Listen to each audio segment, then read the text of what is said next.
최근 페이스북은 향후 5년 내에 가상세계인 메타버스 기업으로 전환하겠다라고 선언을 했습니다. 요즘 메타버스가 정말 핫하죠. 대표적인 기업으로는 국내에서는 네이버의 제페토이고요. 미국에는 로블록스 등이 있습니다. 저도 이 메타버스라는 것을 공부해보기 위해서 이 어플을 깔고 잼민이들과 중2병자들이 가득한 이 가상세계, 즉 메타버스의 세상으로 입장을 해봤습니다. 그런데 역시 그들의 세계관을 이해하기란 정말 쉬운 일이 아니었죠.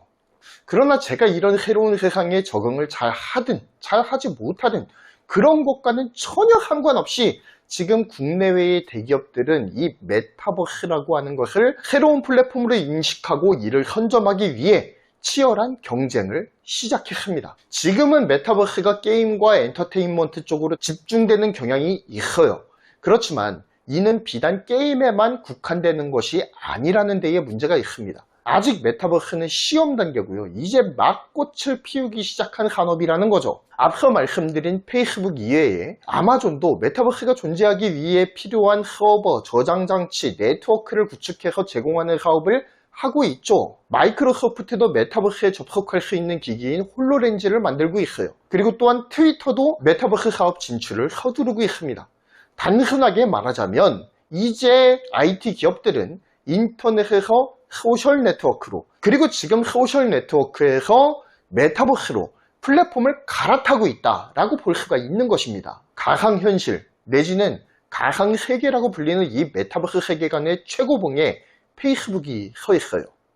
현재 이 페이스북은 VR 기기를 만드는 오큘러스를 20억 달러에 인수를 합니다. 그리고 또한 VR 기술을 사용한 가상의 사무실을 구축하는 인피니트 오피스를 개발 중에 있습니다. 세계 최고의 SNS 플랫폼이라고 여겨지는 이 페이스북이 왜 이렇게 메타버스라고 하는 신세계에 올라타기 위해서 안간힘을 쓰는 것일까요? 페이스북은 전 세계적으로 20억 명의 유저들을 거느린 대형 SNS 플랫폼입니다. SNS 중에는 최다 가입자를 자랑하고 있어요. 거대한 고객 데이터를 바탕으로 맞춤형 광고를 노출을 시켜서 수익을 창출하는 기업입니다. 페이스북 광고의 매출 추이를 보여주는 본 그래프는 페이스북의 성장과 함께 페이스북 광고가 어떤 페이스로 성장을 해왔는지를 보여주는 가장 좋은 예가 될 수가 있겠죠. 그런데 이런 광고 매출 어떻게 되는 것인지 혹시 알고 계십니까, 여러분? 바로 페이스북이 20억 명의 유저들로부터 얻는 방대한 분량의 취향 데이터들을 수집해서 얻어내는 거예요. 그들의 동선, 기호, 게시물들을 기반으로 해서 분석을 한 뒤에 그들의 취향을 저격할 수 있을 만한 맞춤 광고를 그들에게 노출시켜주는 것이죠. 그런데 이러한 고객 데이터 수집에 대해서 구글과 애플이 딴지를 걸기 시작합니다. 야, 페이스북, 너네 고객 동의를 얻지 않고 고객 데이터를 임의로 활용하면 우리 스토어에서 퇴출시킬 줄 알아?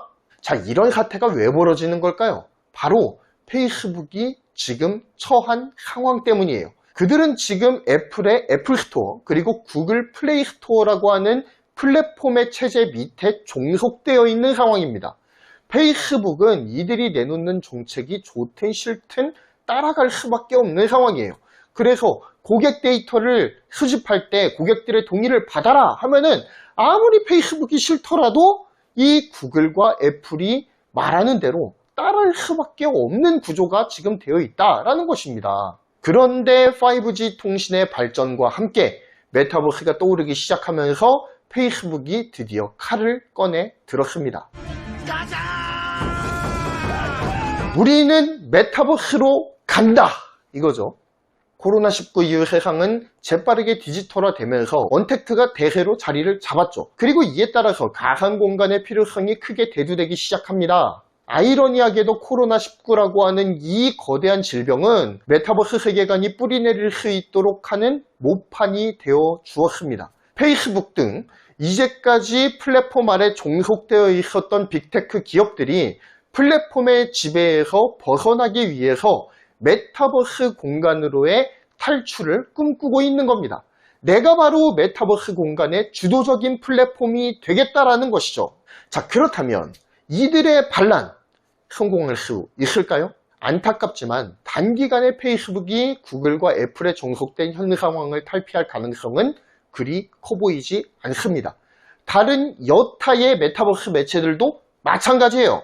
그 이유를 나름대로 한번 설명을 드려보도록 하겠습니다. 현재 가장 점유율이 높은 플랫폼인 유튜브에 전 세계 사람들이 정말 많은 시간 접속해 있습니다. 그건 저도 마찬가지죠. 이 유튜브라는 플랫폼을 페이스북이 과연 뛰어넘을 수 있을까요?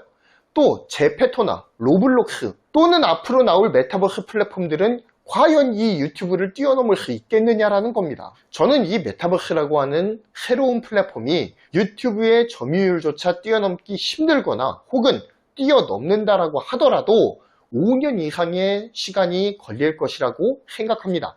제가 이렇게 생각하는 몇 가지 이유가 있는데 그중 가장 대표적으로 제가 생각하는 이유는 이거예요.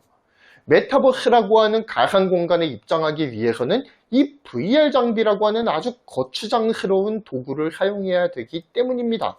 이것은 스마트폰이나 스마트워치 혹은 에어팟과 같은 무선 이어폰에 비해서 부피가 매우 크고 조금은 우스꽝스럽기까지 해요. 고글의 형태를 갖춘 것 같아 보이지만 VR 장비의 본질은 박스를 뒤집어 썼다고 보시면 됩니다. 고글 모양의 박스를 뒤집어 쓰고 그 캄캄한 박스 안에서 신기루와 같은 가상의 공간을 시각적으로 경험하게 되는 것이죠. 만약에 가상현실로 들어가는 이 입장권이 좀 더 가벼워지고 웨어러블 기기처럼 휴대하기 편리해진다라고 한다면 그때는 유튜브를 뛰어넘을 수 있지 않을까라고 생각합니다. 하지만 많은 시간이 필요하겠죠. 저는 이 기간을 5년 이상으로 보고 있는 거예요.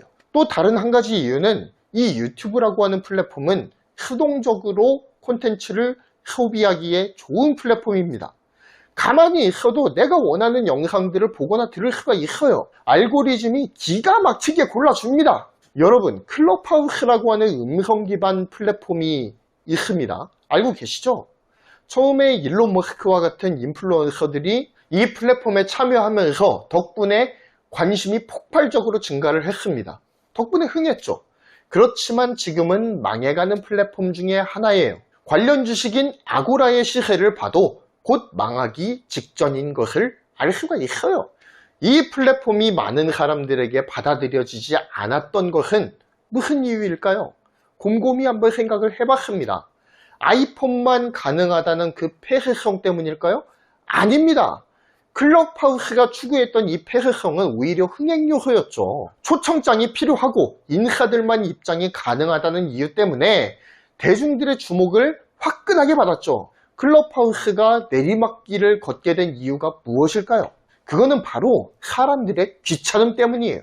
직접 마이크를 켜고 참여하지 않으면 안 되는 이 클럽하우스 특유의 토론 문화 때문에 망했다라고 저는 생각을 합니다. 그냥 뭔가 라디오처럼 조용히 좀 듣고 싶은데 그러기에는 너무 재미가 없고 시간 죽이는 것 같고 그냥 그렇다고 해서 토론에 참여를 하자니 너무 귀찮은 거죠. 사전 지식도 부족하고 말입니다. 반대로 유튜브는 귀만 열어놓으면 되지 않습니까? 그렇기 때문에 운전하면서 듣기에 그리고 또한 자기 전에 틀어놓고 시간 죽이기에 좋은 콘텐츠 플랫폼이라는 거예요. 오늘 말하고 있는 메타버스는 더 심각합니다. 말도 해야 되는데 몸도 움직여야 돼요. 사람들이 원하는 건 편리함입니다. 여러분 다 알고 계시죠? 이 본성을 이해하지 못하면 죽었다 깨나도 성공하지 못합니다. 어떤 사업이든 이 인간의 본성을 거스르면 문을 닫게 되는 거예요. 이 메타버스의 청사진으로 불리는 스필버그 감독의 영화 레디 플레이어 원 다들 보셨습니까? 고글을 쓰고 수트를 입고 장갑을 끼고 달리고 또 달리고 뛰어야 돼요. 가상의 공간이 새로 생기는 것은 신기한 일입니다. 그렇지만 오히려 집에 메타버스 전용 공간을 마련해야 가능한 일이겠죠. 저는 무엇보다 인간의 게으름과 이 귀차니즘 때문에 메타버스가 유튜브를 뛰어넘으려면 매우 긴 노력의 시간이 필요할 것이다 라고 생각을 합니다. 그리고 구글이 유튜브가 가만히 있을까요? 유튜브도 이 메타버스라고 하는 새로운 시대의 조류에 맞게 진화할 것이다 라고 예측을 합니다. 구글 직원들이 비싼 연봉을 받고 놀고만 있지는 않겠죠. 유튜브를 가지고 있는 구글이 어떻게 대응 전략을 짜고 있는지 제가 아직까지는 공부를 하지 못해서 잘은 모르겠어요. 그렇지만 최근 유튜브에서 한 가지 변화가 보이기 시작했는데 이 유튜브에 360도 VR 동영상 기능이 추가가 되었습니다. 가끔 가다가 떠요. 지금은 빈도가 매우 낮습니다. 그렇지만 매우 잦은 빈도로 올라오기 시작할 것이라는 생각은 듭니다. 유튜브가 메타버스 세계에 적응하기 위한 여러 가지 시도를 하고 있다고 보여지는 부분이 바로 이런 부분이에요. 페이스북이나 제페토, 로블록스 등 메타버스 플랫폼이 구글이나 애플의 모바일 플랫폼에서 벗어나지 못하게 된다면 메타버스 깃발을 든 기업들이 승승장구할수록 누가 돈을 벌겠습니까? 구글과 애플이 지금보다 더 많이 웃을 수 있다는 거예요. 지금의 구조에서는 말이죠. 국내 메타버스 1위 플랫폼인 네이버의 제페토 내에서 인앱 결제를 하면 수수료를 누가 가져갈까요? 구글에서 가져갑니다. 메타버스 경제가 가속화되면 가속화될수록 구글이 가져가는 수수료는 자연스럽게 증가하겠죠. 구글이 상위 포식자의 위치를 잡고 있기 때문입니다. 그러니까 한마디로 플랫폼 위의 플랫폼이라고 볼 수가 있는 거예요. 이것은요, 또 다른 진영인 애플도 마찬가지입니다. 제페토에서 비싼 구찌 가방을 많이 사면 살수록 그 매출액이 올라가면 올라갈수록 구글과 애플의 반사 이익이 생겨버리는 구조예요. 네이버의 제페토 뿐이겠습니까? NC소프트 같은 게임 속에서의 소비 또한 마찬가지죠. 자, 여러분은 이 주제에 대해서 어떻게 생각하십니까? 페이스북이나 메타버스 진영은 과연 유튜브와 모바일 플랫폼으로 대변되는 이 구글과 애플을 이길 수 있을까요? 댓글로 여러분들의 생각을 남겨주시면 감사하겠습니다. 경제를 말하다였고요. 구독, 좋아요, 알림 설정 부탁드리겠습니다. 감사합니다.